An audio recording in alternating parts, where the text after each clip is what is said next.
So here we are in chapter 3, part 2. As promised, this is the part of the whole video series that's one of my personal favorites. It's slightly more technical than some of the other bits we've been talking about so far, but it's super interesting. It's going to give you a nice snapshot of really understanding your brain, your body, and some of the things that we sometimes feel compelled to do, and we don't always know why, and how this might feel in ourselves and how this might feel in our partners, and especially around times when we feel stressed, scared, or threatened. Because this doesn't always actually look like sometimes we expect it to. So one of my big passions about talking about consent is the fact that sometimes the earliest teachings we've had about consent can be really hard to do in real life. Not that we aren't going to also look at in the next chapter about ways to empower yourself to do them. But what I'm referring to here is when we tell people that no means no, and if you're ever in trouble, just yell for help or scream or kick or punch or push the person or run away, or all of these very active responses. They are great if we can do them. But sometimes our bodies will give us signals that we shouldn't, and there's reasons for that, and we're going to look at it. So what I've found in talking to a lot of people over the years in my counseling practice, and I've found even in my own personal life, was sometimes those pieces of advice that I know I was given and that I know lots of people are given, when they don't come up as our first natural response when we don't want something or when we're trying to say no, then we can sometimes be left feeling responsible or guilty or shameful because we feel like we failed. We didn't do what we were taught. We didn't do what we were told. And so then whatever happened to us clearly must have been our fault, right? Because we didn't do the proper response. So I'm here to tell you right off the bat, that's not true. And we're going to explore why, and we're going to explore what it feels like in us, and also really make sure we know what it looks like in a partner. Because if a partner is giving some of these softer no signals, they're not doing the big yell, scream, push, kick, punch responses when they're not okay. We need to know what that actually looks like, because it's not sort of, again, sometimes what's depicted in the movies and in TV when someone's not okay. It's sometimes not what we've been taught either. So this all gets to start with a little bit of a biology lesson, a little bit of a psychology kind of piece in there as well. And I really encourage you, if you haven't yet, pause the video right here and print out these handouts for this section. They're a bunch of images. I'm going to hold them up and point to them. It won't be as clear, obviously, as if you have it in front of you. So if you have these images in front of you, you'll know what I'm pointing to and you can follow along.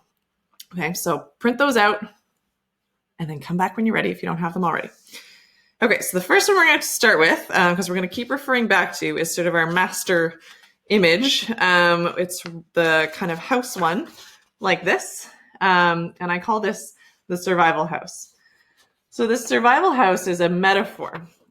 This is a metaphor for the three parts of our sort of brain and our body, and we're going to look at what they kind of correspond to. So they also matching up with sort of red light, yellow light, green light. So that's sort of in response to consent. Consent should only happen on the top floor. Middle floor means we need to slow down and talk. Red floor means really, no, this is all down here. These bottom two floors are no go, do not pass go, do not do anything. And we'll talk about what that all means in a second. So just to orient you, what these floors are referring to, it has to do with our brain, it has to do with our body. And if you've heard this term before, it has to do with a little bit of evolution. So this is how our brains, bodies, and nervous systems have developed throughout time, as they've sort of evolved and gotten more complex as sort of we became mammals and then humans. So we'll have a little look at that. So where we're going to start is we're going to start with this sort of image of the brain here. So the image of the brain is looking at these sort of three layers. Now, this is a bit of a sort of generalization. We're kind of taking a few liberties here, but it's the general sense is there of what this is kind of referring to, okay? So our brains, if you've ever seen a diagram before, right? The same thing here, we got this sort of wrinkly outer bit. So this green part actually wraps all the way around. It's sort of, if you have the hemisphere of your brain, you've got two hemispheres here like this. The hands work really well as a nice little diagram. It's all this stuff around the outside is the green part, okay?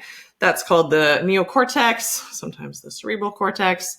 And that's sort of our most advanced human mammal advanced thinking. We'll talk more in a second. So then on the inside, you then have this yellow part, which is sort of the limbic system. In particular, we're talking about a part, you don't have to remember all these words, but I will keep using them a few times to get you familiar. Within that yellow part, there's a little part of the brain called the amygdala, okay? So the amygdala, that's a little part that goes further back in time. That's sort of our threat-based emotional center of the brain. If we go back to our little sort of hand model here, this part wraps around the outside and that limbic system's on the inside. It's these two thumb bits essentially inside the brain like that. So then last but not least, there's sort of this red bit at the bottom. It's often referred to as sort of an ancient brain. We're going to call it sort of ancient, or some people say reptile brain. They're kind of all intertwined a little bit. But that's the part of the brain that's very like basic, robotic. It does things outside of your conscious control. You're not aware usually that that part of your brain is doing all the lovely things it does for you to keep you alive. Okay, so we match that up with our survival house. You can see that sort of outside of the brain is the top, the little middle part of the brain is the middle, and then the bottom is sort of the bottom part of the brain there. Now, so that's what's going on up here. But we want to remember, we're not just brain beings. We are full body beings. We have all this other stuff happening that we want to make sure we understand as well. We can't just ignore all the rest of our body. So then we have this little diagram here. So this talks about, again, sort of 3 layers or levels of how our nervous system has developed over time. So the same as this, this is sort of our most oldest part of our brain. It developed first in sort of ancient reptile-y fish kind of thing. And then it moved up sort of as reptiles turned into mammals. And we sort of got that sort of social, emotional part of our brain. And then finally, we got these sort of advanced thinking functions on the outside of the brain. That sort of evolution that way. This way, we've got the same thing. We've got the oldest stuff at the bottom, and then it sort of moves up. So this top level here is all of the stuff in our face and in our sort of eyes, ears, nose, mouth, facial expressions.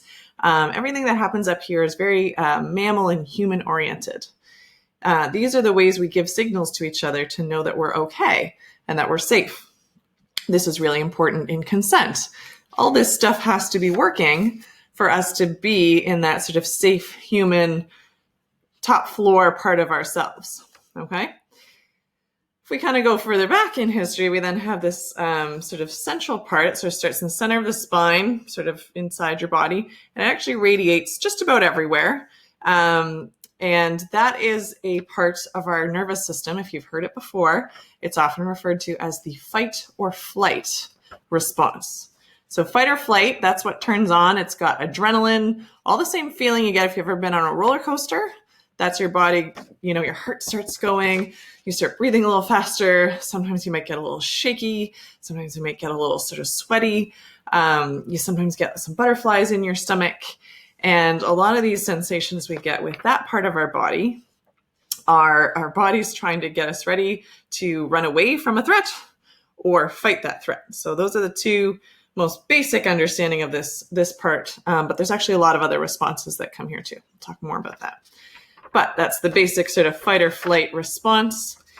Then down here, this is a bottom section. So it's sort of from diaphragm down, so down through your sort of intestines and your lower digestive tract, bladder, all of that stuff. This is even more ancient. This is kind of what we would call a shutdown system.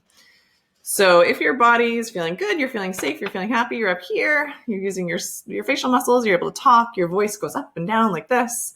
The further you get from there, if you're getting into fight or flight, your body starts to kind of feel Like you want to be further away. You don't want to be around people. You want to get away. You want to not be there. And if this doesn't work, we then sometimes end up down here. Same part. Remember, it's the same part of your brain as well. We're in that lower part of the brain. And the body's going into shutdown. This isn't okay. Stop everything. And you kind of disconnect from all of this stuff up here. You feel numb. You don't feel really part of the rest of your body you're more familiar with. So that's sort of down through the body, down through those layers of the brain. We end up with, this is our metaphor for the whole thing, okay? So each of these floors then represents, again, those parts of the brain and body. So the top floor, that's our green light floor. This is our human, mammal, safe, engaged floor of the house.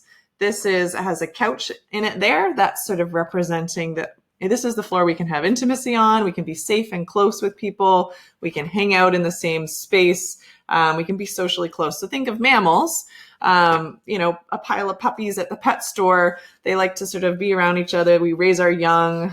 We live in groups, as opposed to then thinking, down here and here in terms of sort of reptiles or fish, depending on sort of how old, ancient those creatures are. A lot of times they're isolated. If you ever tried to like tap on a aquarium of a reptile, of a lizard, and like smile or interact with it, and it just sort of stares at you. Reptiles literally don't have facial muscles to smile. They can't do it. They don't have those developed. Only mammals and humans do up here. So when we're doing all those facial muscles, that's why in the last video we talked so much about the body language and the voice having to match, is because when those are matching, that's a good sign we're up here. This is safety. This is consent. This is all those good things. Other things up here, we have this bookshelf up in the top side here. The bookshelf is representative of that outside of the brain. So that's our memory. That's our language. Books are written in words. So it's our language ability, our ability to use those words. That's why we need words and language together with consent. Because if we don't have language, we might be in one of these two floors. Okay. Future planning, academic stuff, all of this stuff that we tend to do in our life. That's represented by our sort of trophies and medals over here that we really value as humans. All of this value that we have as humans and our world and how we've set the whole thing up, we tend to base it all on this top floor. Sometimes we like to forget as society that these bottom two floors exist, but they do, and we need to understand them for consent. So we're going to explore those a little bit. So down here then, on this floor, we have sort of our staircases down, and then we have these sort of book stacks. So these stacks of books on either side are represented. Remember I said we'd come back to this part. The part of the brain called the amygdala. So that's, again, going back to that limbic system, the yellow part in the brain here. The amygdala is the part of your brain. It stores memories, different from your memories that are stored up here in that sort of logical part of your brain. These ones are your emotional memories that are specifically threat-based. So things that were not safe, not okay, get stored in that amygdala. And they kind of make themes. So all these books that are stacked on one on top of the other, every little book is usually stacked in the same theme in that part of your brain. They're kind of intertwined, stored in a bit of a cluster. Now, the other thing that's happening on this floor is we've got these telescopes looking out, these windows on either side. So these telescopes are linked up with those book stacks. And every telescope is representative of the fact that whether we're aware of it up here on our comfy couch, up here in our consciousness up top or not, this part of our body and brain is always doing stuff and watching out to try to keep us safe, whether we're aware of it or not. So this part of the brain is always looking out. There's a fancy word for this. It's called neuroception. Neuroception is different from perception. Perception is like, you know what you're looking at, you know what you're perceiving. Neuroception is your body's aware of what you're thinking and seeing, even if your brain up here isn't. So the same way as you're sitting there right now and you're digesting your food and you're balancing your body temperature and you're doing your pH levels in your blood and all these things, you're not sitting up here in your head being like, okay, body, time to add these chemicals to our digestive system. And, you're not instructing your body on how to do any of those things. It's doing it all on its own to help you and make sure that you're safe and alive. So it would make sense that your body would do the exact same thing based on some of the emotional or physical experiences you've had that already didn't feel safe. Otherwise, we just keep redoing dangerous experiences over and over and over, which isn't very smart. So this is a great, brilliant system. Now, one of the things going on under the surface here is each telescope, you can see a little chain is linking them together there. If your telescope, so your neuroception, something in your subconscious becomes aware that something doesn't feel good, it reminds you of a past experience. This travels up here, sets off this little alarm up in your top floor.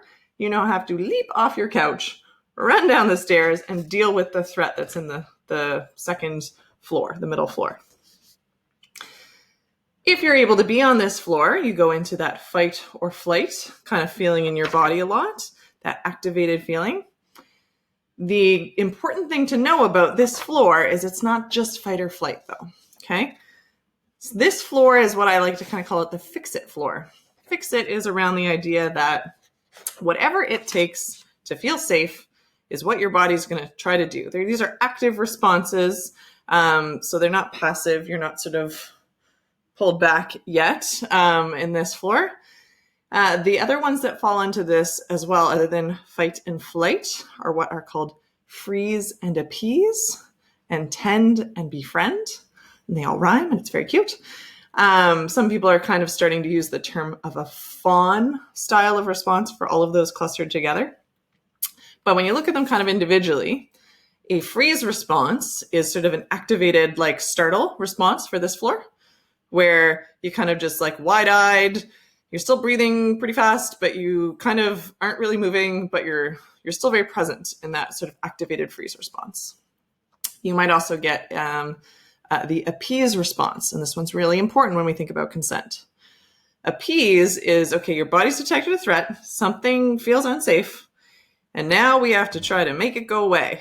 If it's a person, and a person we don't necessarily feel safe with, sometimes we might start to appease them to make them stop whatever they're doing. Oh, well, why don't I get you this? Or I could do this for you. These are like little offerings that we might feel compelled to do to try to kind of satisfy another person in a small way so that the big scary thing goes away. Put this into context. We'll use an example. If a person has you kind of feeling pressured or trapped, or like the person feels like you're not listening when they're telling you no around consent. If someone's asking you, let's say for sexual intercourse, they're going, all the way, they're asking for the whole thing, and you're trying to say no and they're not listening, that appease response might start to show up as, what if we just blank instead? People might end up offering oral sex, for instance, or some other sexual activity that they actually maybe didn't want to do either, but as like a way to try to make this big scary thing go away when the no or hesitation or pulling back signals aren't working. This is why we're looking for enthusiastic consent. It has to be enthusiastic, not like a bartering system, like, well, why don't we do this instead of this other thing? When your face looks like this, or you're like, oh no, because that could be an appease response that's not coming from the green light floor. This isn't a decision someone's made with that hot spice, honest, ongoing, talked about, all of that stuff that we went over. So that's freeze and appease. So then you also sometimes get tend and befriend. So tending is sometimes showing, again, some types of compassion, or you sit and start to kind of listen or connect with the person as a way to kind of tend to their needs. And sometimes this will happen even after some sort of not okay physical or sexual interaction, as a way to try to make this dangerous person less dangerous. And the tend and befriend is the same thing. Sometimes we will stay in contact with someone, even that something not okay happened with, as a way to try to keep that dangerous person in a safer relationship. So that can be very confusing for people too. If they're on this floor and they're like still talking to the person who didn't do something okay with them. They're like, I don't know why I keep doing that. I don't know why I keep going back to him or her or the person. So all those different types of responses can show up. Basically, anything that your body thinks is going to make this scary situation go away can start to show up in that moment. Now, if your body tends to feel trapped or helpless, those two responses block fight and flight. So if you're trapped, you can't flight. And if you're helpless, you can't fight. So that your body has one last little trick up its sleeve, and it'll go down here into this shutdown response. This is again why we need facial expression, language, movement, engagement to show we're up here in this floor. If we're not getting that, we might be down here. So what happens in this floor is you go into that bottom part of the brain, you go into that bottom part of the body, and the rest of you kind of does what's called dissociating. Dissociating means we aren't there anymore. We feel like we're out of body, or we feel numb. We feel like time moves differently. Voices sound a little muffled, and our bodies become sometimes a bit robotic. Sometimes they sort of shut down completely and we just lie there.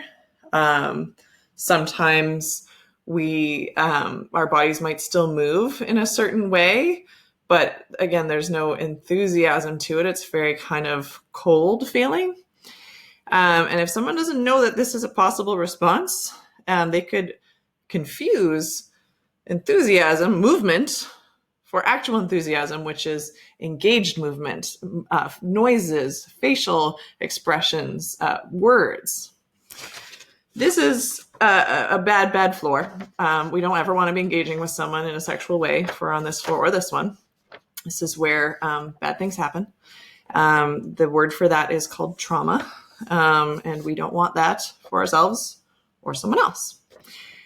So that's why all of these rules of consent we've been talking about are so important, so that we actually know we're on this top floor with people. Okay. That's our survival house. You've got your other little handout in there that kind of puts it all together. This is the answer key. You do have a blank one. I hope you kind of fill out, and just to sort of test your knowledge. So labeling each of the parts of the brain, the parts of the body, and then those bullet points are to fill in some of the signs that you might be able to know or tell if a person is in one of these floors. What does it look like? What does it sound like? What are the reactions we might feel like we need to start doing if we're on one of those floors? How would we notice it in a partner? How do we notice it in ourselves? And then, like I said, again, you've got your sort of answer key with sort of everything that ties it together over here.